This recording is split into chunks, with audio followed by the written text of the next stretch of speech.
Hey, welcome back, everybody. This is the weekly mic drop show. Hey, you're right. This is the place where we talk about real estate, real freedom, and real results.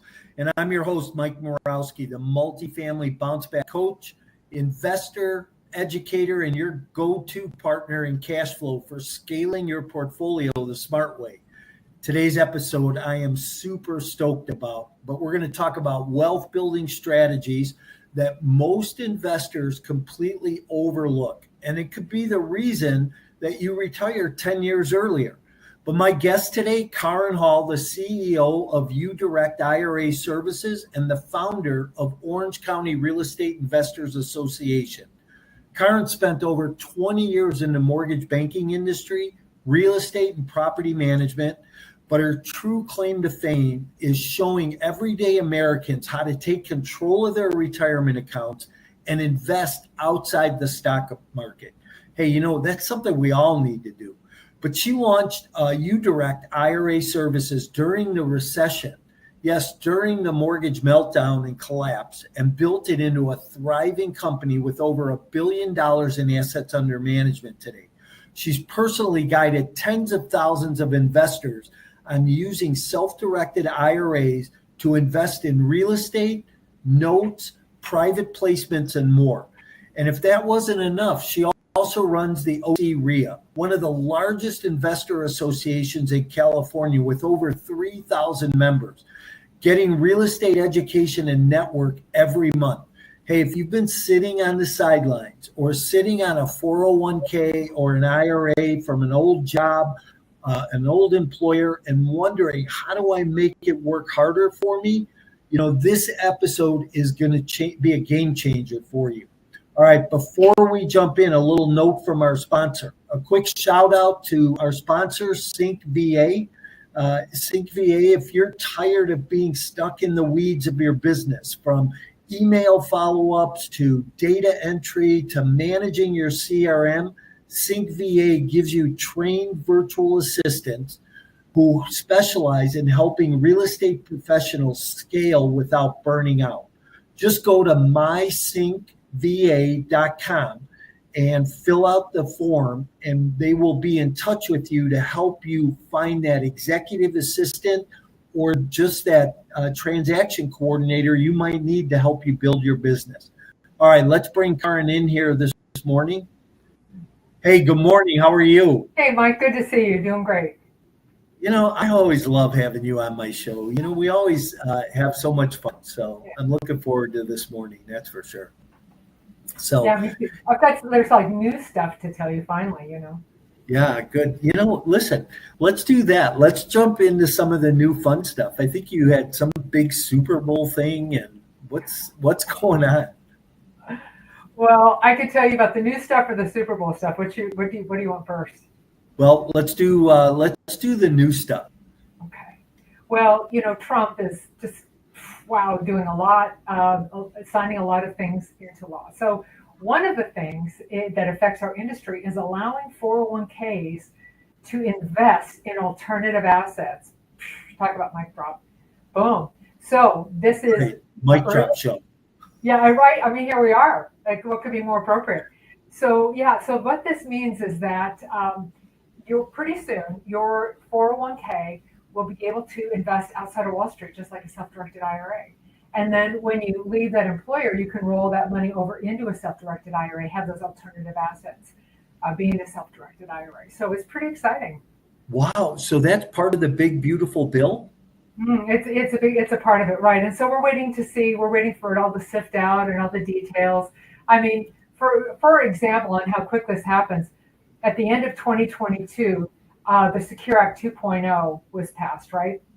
And it said that you can make Roth-like contributions to a SEP or a simple IRA. So if you're self-employed and you have a SEP or a simple IRA, you can make Roth-like contributions. But guess what? Here it is. Well into 2025, we still don't have enough guidance on this, and the people really don't even know. So things are sometimes slow to be implemented. We'll just see how this one goes. Okay, that's awesome. Yeah, there are a couple things in that bill that really help the real estate investor. And, I think that there's a lot of people sitting on the sidelines, but now there's some activity, and I think people are seeing, hey, listen, the current administration, whether you like them or love them, they're here for the real estate, they're going to make real estate great again, right? Mm-hmm. I was actually at an event, Brad Sumrock's event a couple of weeks ago, and spoke at his event.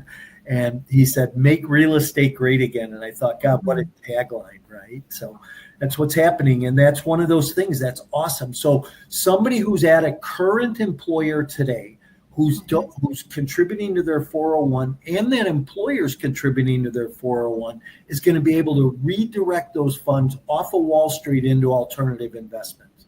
Right. Alternative assets will be part of the offerings for these plans. And again, early days, so we don't know what it's going to look like, but yes, that's going to happen. So just stay tuned. And next time I'm on your show, usually it's like once or twice a year. So when I come back, I'll have more to tell you.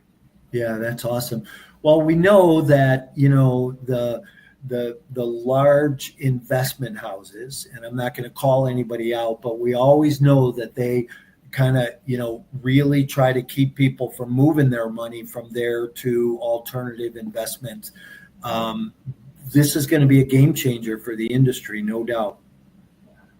It could be, and it really could be. But what it does is, lets people invest in alternative assets. Well, at the same time, I mean, there are issues with this, because when you, like at UDirect, we have a 401k plan for our employees. Self-directed, alternative assets are not part of that plan. And as the plan administrator or the plan trustee, I'm a fiduciary. So I have a fiduciary duty to my employees on the assets that are available in this plan, even though I'm not even picking them, right?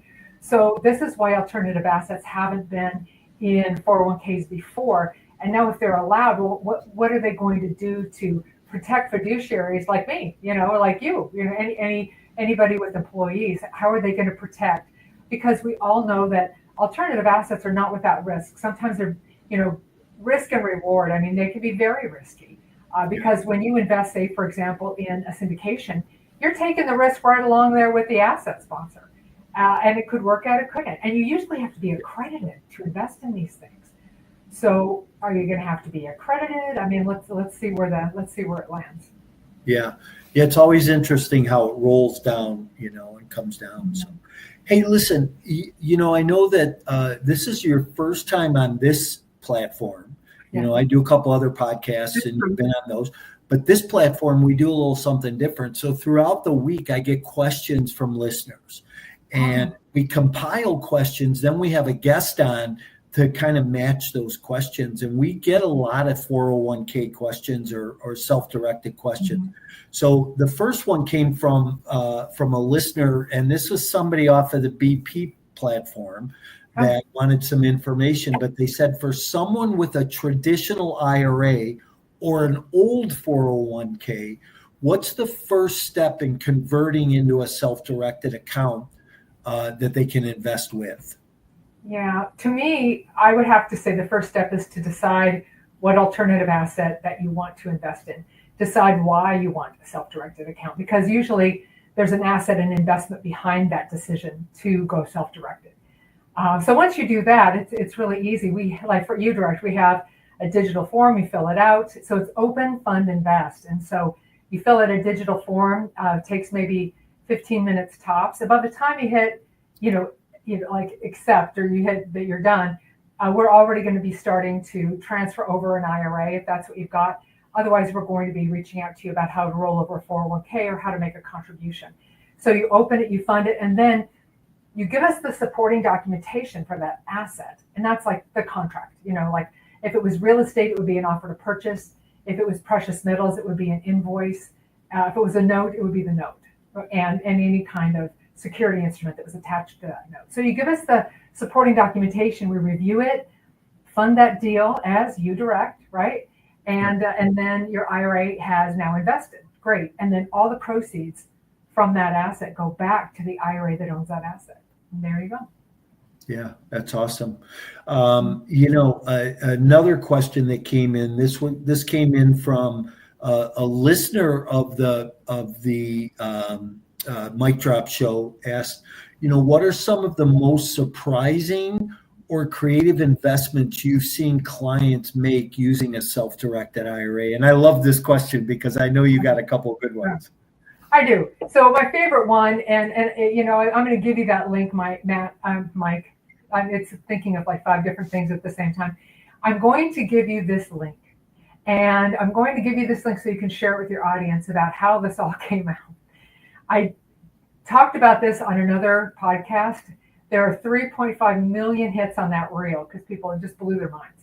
So the riskiest and weirdest thing I've ever seen is before I opened UDirect back in 2007, rules were a little different. The self-directed IRA world was a little more Wild West. People really didn't know, but what self-directed IRAs were, and the custodians didn't have as much oversight as we do now. And so the rule of thumb was, look, it's self-directed. We are out of it. If somebody wants to do it, the answer is yes. We have no oversight on what the asset is. The answer is just yes, and we're going to do it. But we have more responsibility these days. Fast forward like almost 20 years, right? So at the time, this young man took his Roth IRA and invested by buying 2 tickets to the Super Bowl. Okay. He invested. He didn't buy them for personal use. He did not go to the game. So it wasn't a prohibited transaction. He bought these tickets to the Super Bowl. It was not a collectible because tickets are actually a lease. Now I have since learned that they're not real estate. Okay, they're not real estate, but they're a lease. And so it was an asset that the IRA could invest in. And then he sold that asset at a profit, and his IRA gained the profit. So he never went to the Super Bowl. He never had personal use. It wasn't a prohibited transaction. And although the tickets weren't real estate, as I initially thought, and I'll tell you why I thought that too, because I've had a few real estate licenses in like Texas and Washington and California. And one of the teachers at one of these real estate classes told me about this story, told me how tickets were real estate. So that's where I got that from, but it's not. Okay, it's a lease though. So anyway, just to say that there are lots of reasons why people thought it was a prohibited transaction. I have an article that goes deep on all the reasons why it was okay and why this kid got away with it. Now, today, not every custodian would deem that kind of asset as what we call administratively feasible, air quotes on that one. Custodians can decide what assets they will and won't hold as a business decision. And so they may make a business decision to hold that asset or not. But the IRS says an IRA can invest in anything except life insurance contracts and collectibles. That includes assets, like in this case, Super Bowl tickets. So you have to find a custodian that would hold it. We would not hold it today, although this is about a 20-year-old deal. But it was so fascinating. One of the best investments I've seen. Yeah, it was back when it was the wild west of investing, right? Or using self-directed IRAs. Hey, just out of curiosity, do you by any chance know what his ROI was on that? I don't know because I don't.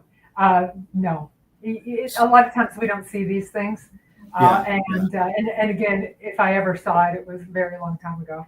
Yeah. Hey, let me ask you this though, and I don't know, maybe this is debatable, maybe it's not, but you mentioned something interesting that you were, buying those tickets as buying a lease. Are you not, wouldn't those seats at the Super Bowl be considered real estate or leasing that real estate for that period of time? Is that? Well, after I've had several people challenge me on this, it is not real estate. Okay. Not real estate. So what you could do at the time is if you were a season ticket holder, you would have a lease that guaranteed you. It was like the lease allowed you to then buy the ticket. So it was first a lease and then a ticket. It was structured like that. And the structure has also since changed, but no, it doesn't work that way apparently. Wow, that's amazing. But it's always interesting. There seems to always be workarounds on some things that we can do. And I know that you guys are very, and one thing I like about UDirect is you guys are very directed on how you allow your clients to invest their money, which is, I think is a great thing. But hey, here's another question. What are the biggest mistakes that can cause someone to blow their tax deferred status. And then how do you, as you direct, help them avoid that issue?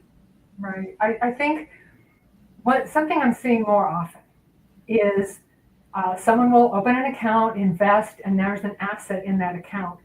And say, for example, it is a syndication. Well, being a human being, maybe that syndication, maybe that syndicator, that asset sponsor, makes the proceed check payable to you personally. Now, mistakes happen. If this happens to you, just simply, hey, asset sponsor, you made the check out to the wrong payee. Do you want me to shred this? Should I return it to you? I need you to recut this made payable to the IRA. That's what you need to do. But the mistake is people actually putting it in their own bank account. Because when you do that, what you've done is you've taken personal possession of those funds. Now, best case scenario, what we can try to do is make that like a withdrawal and consider it a withdrawal that's taxable to you. Worst case, you've taken constructive use of your IRA, and now it's kind of squidgy about what's going to happen there. So just make sure that when you receive proceeds, like a check personally for an asset that your IRA owns, that you do not cash that check and you do not put it in your own bank account. That money belongs in the IRA. And because those are tax protected funds, you don't want to burst the bubble. So I think that's probably the number one thing that we see these days. So that's interesting. So, our investors, they invest in a syndication, whether it be a multifamily or a light industrial property that we have, and they're getting cash flow along the way. Call it, 7 or 9, 10% of their return or their invested dollar amount. That money, if they've invested through a self-directed IRA, or a qualified vehicle, that money has to go directly back into there, correct? It can't go to them personally. They can't use it for a long weekend or a vacation next year, right? Right. I mean, the money goes in the IRA. Now, if you want to take it out of the IRA, you always can. It may be subject to penalties and tax, but you can always take the money back out. I mean, the purpose of the IRA is to save for later. And that's why, you get these tax breaks as an incentive. And then there's your further incentive to leave it there with these taxes and penalties. So in some cases, so you can always have the money if you consider what the ramifications are. But no, you never take personal possession of funds that belong to your IRA. Awesome.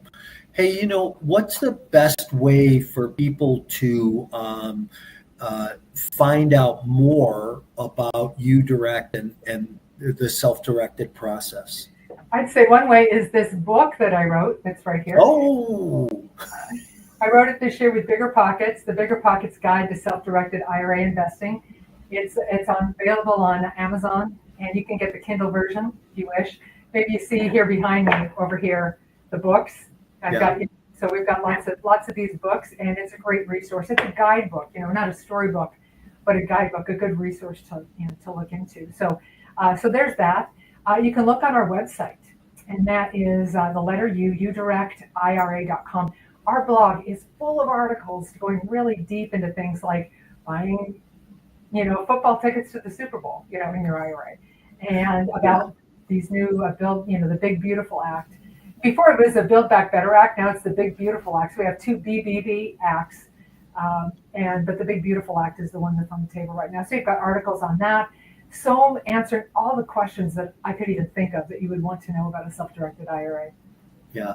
So what's interesting is I've known you since you started UDirect, and before actually. Yeah, right. Before. Let's not date ourselves too bad, but I've known you for all this time, and we've always had conversations around it. But I read your book, and I got more. Right. So I actually learned a little more. So I would encourage people, even if you think you know about self-directed IRAs, to go get your book, because it's going to help you learn a little bit more and know a little bit more about the process and what's entailed. So you did a great job on that book. So hey, listen, last thing before we land the plane here, you're going to be speaking this year again at the 6th Annual Multifamily Summit. This is our virtual event that we do every October. This year it's October 16th and 17th. You're going to be speaking at one of the sessions. What can we expect to hear from you this year? Well, I'll certainly bring you up to speed on the Big Beautiful Act and how that impacts 401ks, investing in alternative assets, because that then leads to the self-directed IRA, the alternative asset space. So certainly we'll be covering that in greater detail, and also covering the basics, because even though this is the 50th anniversary of the IRA, and whether it's self-directed or invested in, in the stock market, an IRA is an IRA as far as the rules go. So the 50-year anniversary of the IRA, a lot of people still don't know you can self-direct. They still don't understand alternative assets. So I will be covering the basics as well. Awesome. Looking forward to having you again this year for sure. It's always exciting, And listen, anybody who's looking to come to the summit this year, 2 days, 20 speakers and panelists, experts like Karen that are going to just pour into you and give you the gift of their knowledge to help you grow and scale your business. You can get tickets and get registered. Go to multifamily25.com and get registered there. Karen, I appreciate you as always. I know that you have a busy day ahead of you. Hey, what is the best way people can reach you to talk with you about more information or get started? Yeah, we're all over social media, so you can look for UDirect on all the social media platforms. Our website is the best source, and you can even schedule a consultation and have a free 20-minute conversation with somebody about your self-directed IRA questions, like, hey, this is the asset I'm looking at investing in, or how do I do this? We're there to answer your questions. A live person, not an AI, is going to pick up the phone and talk to you and answer any questions that you have. So that's the best way, udirectira.com. Awesome. Well, thanks for being here. I appreciate it. I'm going to put you back in behind the stage for a minute. If you hang out with me, I'm going to say goodbye to everybody. Okay. Thank you, Mike. All right, everybody. That's a wrap for today. You know what? It's just amazing to me how quick this show goes in the morning. But this episode with Karen Hall, wealth strategist, retirement account innovator, and one of the most trusted names in self-directed investing space. Hey, if you are leaving your current job, you have retirement funds sitting on the side, underperforming accounts, remember, you have to take more control of those funds for yourself. So reach out to Karen, grab her book, read her book, get this part of your portfolio working better for you. Here's the best part. You can hear more of Karen at the 6th Annual Multifamily Virtual Summit this year. It's happening October 16th and 17th live on Zoom. 20 speakers and panelists this year. Don't miss that. Karen will be sharing insider tips on how to structure investments inside a self-directed IRA, costly mistakes to watch out for, and what types of investments you can do.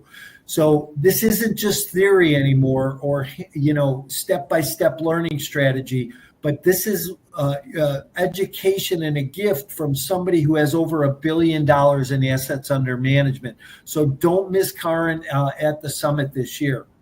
If you got value from today's episode, hey, do me a big favor, would you?